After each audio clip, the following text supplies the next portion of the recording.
Assalamualaikum, salam sejahtera. Terima kasih kerana telah memilih channel ini.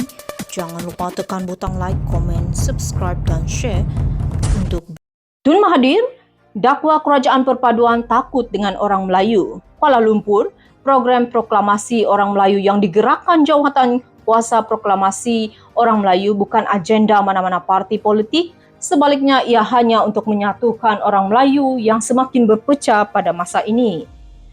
Pengurusi jawatan kuasa itu, Datuk Marzuki Yahya, berkata program itu diadakan untuk memberi kesedaran kepada orang Melayu mengenai situasi politik negara masa kini.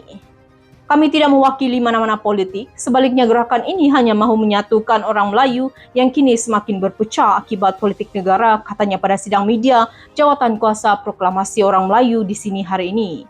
Marzuki berkata, maklumat terkini pergerakan jawatan kuasa proklamasi orang Melayu akan dihebahkan kepada semua rakyat melalui pelbagai saluran termasuk media sosial selepas ini.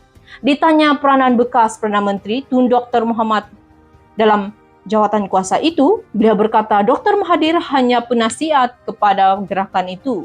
Sementara itu, Dr. Mahathir dalam ucapannya pada majlis yang sama memuji tindakan Kerajaan Perpaduan yang progresif membantras kegiatan rasuah dalam kalangan pemimpin negara. Namun saya sedikit terkilan, tindakan hanya diambil jika mereka adalah daripada parti pembangkang. Kerajaan harus sedar pesalah rasuah ada di mana-mana termasuk dalam pimpinan kerajaan kini, katanya. Dr. Mahathir berkata, kerajaan tidak perlu takut dengan jawatan kuasa proklamasi orang Melayu sehingga enggan membenarkan mereka membuat perjumpaan. Mengapa perlu takut dengan saya yang kalah 125 kursi pada pilihan raya umum ke-15 lalu?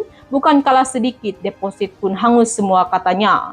Dr. Mahathir mendakwa pentadbiran kerajaan kini lebih zalim daripada penjajah British kerana ketika pemerintahan British, orang Melayu masih boleh berkumpul dan bersuara. Beliau yang juga bekas ahli Parlimen Langkawi itu berkata pembatalan perjumpaan proklamasi orang Melayu sebanyak 4 kali sebelum ini mungkin disebabkan tangan gaib yang takut akan bayang-bayang sendiri. Assalamualaikum dari channel Connect Politik. Terima kasih, jumpa lagi.